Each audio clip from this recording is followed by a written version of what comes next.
Everyone, நான் நந்தி ரமேஷ் பேசுகிறேன். நேற்று லவ் அண்ட் ரிலேஷன்ஷிப் லாங் வீடியோவில் நிறைய பேர் கேட்டிருந்த ஒரு பதிவு என்னன்னா, தேர்ட் பார்ட்டி இன்வால்மெண்ட் இருக்கா இல்லையா என்னுடைய லவ் லைஃப்பில் அப்படின்னு கேட்டிருந்தீங்க. அதற்கு முன்னாடி ஒரு டிஸ்க்ளைமர் சொல்லிடுறேன். இந்த ரீடிங் எல்லோருக்குமான ரீடிங் கிடையாது. உங்களுக்கு ரெசனேட் ஆச்சுன்னா மட்டும் இதை சூஸ் பண்ணுங்க, இல்லைன்னா பார்க்க வேண்டாம். பிகாஸ் இதில் லவ் அண்ட் ரிலேஷன்ஷிப் பொழுது நீங்களே உங்களுடைய குழப்பத்தை உங்கள் வாழ்க்கையில் கொண்டு வராதிங்க.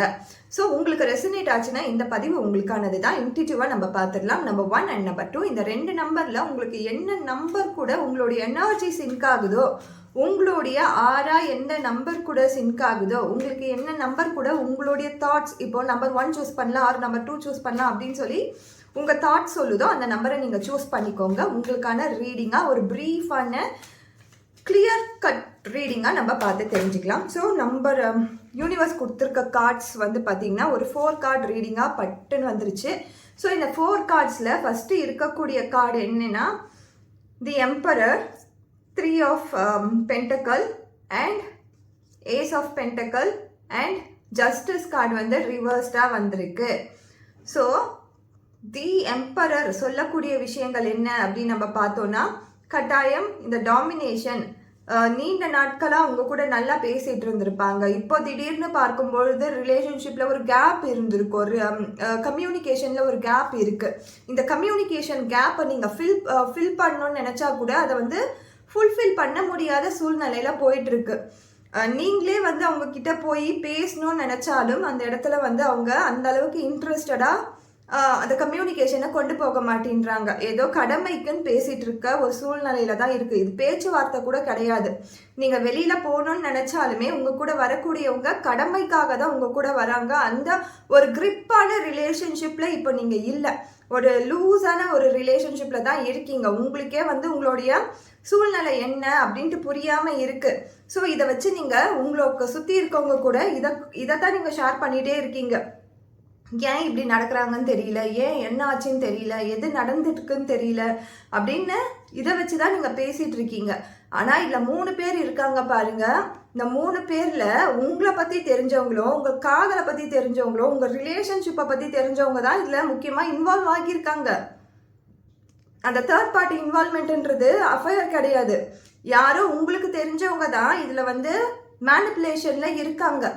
இந்த மேனிப்புலேஷன் எப்படி நடக்குதுன்னா, நீங்கள் ஃபஸ்ட்டு பேசியிருப்பீங்க, சொல்லியிருப்பீங்க, இந்த மாதிரி என்னுடைய லவ் லைஃப் நல்லா போயிட்டுருக்கு, நாங்கள் 2 பேரும் வெளியில் போகணும் அப்படின்னு சொல்லி பாசிட்டிவாக சொல்லியிருப்பீங்க. ஆனால் இதில் ஜெல்லஸியாக இருக்கவங்க ஒருத்தவங்க தான் உங்கள் லவ் லைஃப்பில் ஏதோ ஒரு விஷயத்த பண்ணிட்டு இருக்காங்க. அது உங்களுக்கு தெரிஞ்சவங்க தான், அவங்க தெரியாத பர்சன் கிடையாது. உங்கள் லவ் லைஃப்பை ஃபஸ்ட்லேருந்து இப்போ இருக்க சுச்சுவேஷன் வரைக்கும் தெரிஞ்ச ஒரு பர்சன் தான் இது. Ace of pentacles, ace of pentacles சொல்லும்பொழுது ஒரு ஸ்லோ மூமெண்ட்டை இங்கே காட்டுது. அதே மாதிரி ஒரு ஒரு பாசிட்டிவ் சேஞ்சஸ் இருந்தாலும் அது தக்க வச்சுக்கிறதுக்கான சூழ்நிலையை நீங்கள் தான் க்ரியேட் பண்ணணும். அடுத்ததாக ஜஸ்டிஸ் கார்டு பார்த்தீங்கன்னா தலைகீழாக தான் வந்திருக்கு. இது நேராக வந்திருந்தா நம்மளுக்கு ஒரு ரீடிங் நம்ம சொல்லியிருக்கலாம். பட் இது தலைகீழாக தான் வந்திருக்கு. உங்களுக்கான தீர்ப்புகள், உங்களுக்கான நியாயங்கள் அங்கே கிடைக்கல. நீங்கள் சஃபர் ஆகிட்டு இருக்கீங்க. நீங்கள் தெரிஞ்ச ஒரு பர்சனே உங்களுக்கு பின்னாடி பேக் ஸ்டாப் பண்ணுறாங்கன்னும் பொழுது நீங்கள் என்ன ஆகுறீங்க, அங்கே சஃபர் ஆகிட்டு இருக்கீங்க.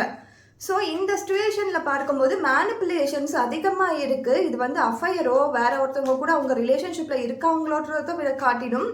யூனிவர்ஸ் அவங்களுக்கு யாருன்றது உங்கள் கண்ணுக்கு முன்னாடி காட்டுறாங்க. ஆனால் நீங்கள் பிலீவ் பண்ண மாட்டேன்றீங்க, அதை நம்ப மாட்டேன்றீங்க. இவங்கெல்லாம் பண்ண மாட்டாங்க, இவங்களாம் செய்ய மாட்டாங்க அப்படின்னு சொல்லி நீங்களே உங்களை ஆறுதல் படுத்திட்டு இருக்கீங்க. உங்களுக்கான நியாயமும் கிடைக்காம இருக்கு. கிளியரன்ஸ் கார்டில் பார்க்கும்போது 8 ஆஃப் வான்ஸ், 8 ஆஃப் வான்ஸ்ன்னு சொல்லும்பொழுது ஒரு ஃபாஸ்டஸ்ட் கார்டுனா நீங்கள் கூடிய விரைவில் அந்த பர்சனை நீங்களே கண்டுபிடிப்பீங்க. நீங்களே உங்கள் லவ் லைஃப்பை திரும்பி கொண்டு வருவீங்க. இது கட்டாயம் நடக்கும். உங்களுக்கான தீர்ப்பு யூனிவர்ஸால் கொடுக்க முடியலனா கூட, உங்களுக்கான நியாயம் உங்களுடைய காதல் வாழ்க்கைக்கு தர முடியலனா கூட, நீங்களே அந்த இடத்துல உங்களுக்கான நியாயத்தை யார் இதை பண்ணியிருக்கா அப்படின்னு சொல்லி நீங்களே கண்டுபிடிப்பீங்க கட்டாயம். ஸோ அடுத்த கிளியரன்ஸ் கார்டையும் நம்ம எடுத்துடலாம். அடுத்ததாக வரக்கூடியது பார்த்தீங்கன்னா page of swords. Page of ஸ்வாட்ஸ்ன்னு சொல்லும் பொழுது நீங்கள் ஒரு சைல்டிஷாக மற்றவங்களை நம்பி இப்போ இந்த மாதிரி சஃபரில் இருக்கீங்க. ஸோ இந்த மாதிரி சஃபர்லேருந்து வெளியில் வரத்துக்கான வாய்ப்புகள் கட்டாயம் இருக்குது. யூனிவர்ஸ் கொடுத்துட்டு தான் இருக்காங்க. அந்த தேர்ட் பார்ட்டியை வந்து கண்டிப்பாக ஒரு டைம் பீரியட் நம்ம எடுத்து பார்த்துடலாம். ஏன்னா இது ப்ராப்பரான ரீடிங்காக நம்ம பண்ணுறோம். டைம் பீரியடில் என்ன மாதிரியான டைமிங்ஸ் கொடுக்குறாங்க, என்ன காலத்துக்குள்ளே இது நடக்கும் அப்படின்னு சொல்லி நம்ம பார்த்துடலாம். ஸோ குவீன் ஆஃப் பென்டக்கல்னு சொல்லும் பொழுது உங்களுக்கு இந்த டைம் பீரியட் வந்து கொஞ்சம் ஸ்லோவாக தான் போகும். நீங்கள் சீக்கிரமாலாம் கண்டுபிடிக்க முடியாது. வித்தின் ஒரு 2 to 3 monthsக்குள்ளே உங்களுக்கான காதல் வாழ்க்கையில் உங்களுக்கு எல்லாமே நடக்கும். நல்லாவே நடக்கும். அந்த தேர்ட் பார்ட்டி யாருன்ட்டு நீங்கள் கண்டுபிடிச்சிடுவீங்க. அவங்கள கிளியர் பண்ணிடுவீங்க. ஃபஸ்ட்டு உங்கள் லவ் லைஃப்பில் இருந்தும் சரி, உங்கள் வாழ்க்கையில் இருந்தும் சரி. நான் வந்து இன்ஸ்டிடியூவாக சொல்லணும்னா அது உங்கள் வாழ்க்கையில் உங்களை பற்றி தெரிஞ்சவங்க தான். நீங்கள் வந்து அவங்கக்கிட்ட தான் எல்லாத்தையுமே ஷேர் பண்ணிகிட்ருக்கீங்க. அவங்க கிட்ட தான் எல்லாமே சொல்லிட்டு இருக்கீங்க. முன்னாடியிலேருந்தே அவங்களுக்கு உங்கள் காதல் வாழ்க்கையை பற்றி தெரியும். உங்களுடைய மேரேஜ் லைஃப் எதுவாக இருந்தாலும் சரி அதை பற்றி தெரிஞ்சவங்க தான் இதில் வந்து இன்வால்வ் ஆகியிருக்காங்க. தெரியாதவங்க யாரும் கிடையாது. இது வந்து பார்த்திங்கன்னா ஒரு மேனிப்புலேஷன் தான். நீங்கள் மட்டும் எப்படி நல்லா இருக்கலாம் அப்படின்னு நடக்கிற ஒரு விஷயம் தான். சிச்சுவேஷன் கார்டில் நம்மளுக்கு என்ன மாதிரியான ரீடிங் வருதுன்னு நம்ம பார்த்து தெரிஞ்சுக்கலாம். ஸோ சிச்சுவேஷன் கார்டில் பார்த்தீங்கன்னா so again sword and rose on and half தான். உங்கள் மனசு வந்து ஏற்றுக்கிறதுக்கு நம்புறதுக்கும் தயாராக இல்லை. ஏன்னா அந்த அளவுக்கு அவங்கள நீங்கள் நம்பி இருக்கீங்க. ஸோ அதனால தான் இப்போ உங்களுக்கு கஷ்டத்தை கொடுத்துட்ருக்காங்க. உங்கள் மனசு தயார் பண்ணிக்கோங்க. நான் முன்னாடி சொன்ன மாதிரி தான் இது யாருக்கெல்லாம் கனெக்ட் ஆகுதோ அவங்களுக்கு மட்டும் தான் இந்த ரீடிங், எல்லோருக்கும் கிடையாது. தயவுசெய்து உங்கள் லவ் லைஃப்பில் போய் நீங்கள் இதை பார்த்துட்டு குழப்பிக்காதீங்க. இப்போ இருக்க மனநிலையில் இது யாருக்கு ரெசனேட் ஆகுதோ, நீங்கள் யார் இப்போ உங்கள் மனசில் ஒருத்தவங்க மேலே சந்தேகம் வந்திருக்கோம் இல்லையா, அந்த பர்சன் மேலே நீங்கள் ரொம்ப நம்பிக்கை வச்சுருக்கீங்க. அவங்கள நம்புறதுக்கு கூட நீங்கள் தயாராக இல்லை, இப்படி பண்ணியிருப்பாங்க அப்படின்ட்டு. ஸோ நம்பர் 2 நினச்சவங்களுக்கான ப்ராப்பர் ரீடிங் நம்ம பார்த்துடலாம்.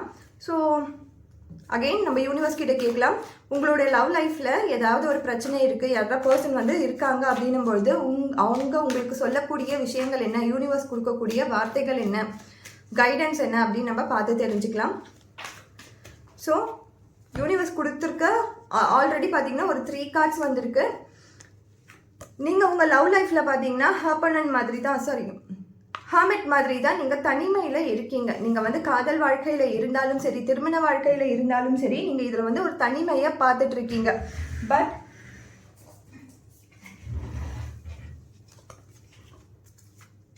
ஆனால் மனசுக்குள்ளே வந்து ஒரு டீனேஜர் மாதிரி ஒரு ஃபீலிங் இருக்குது.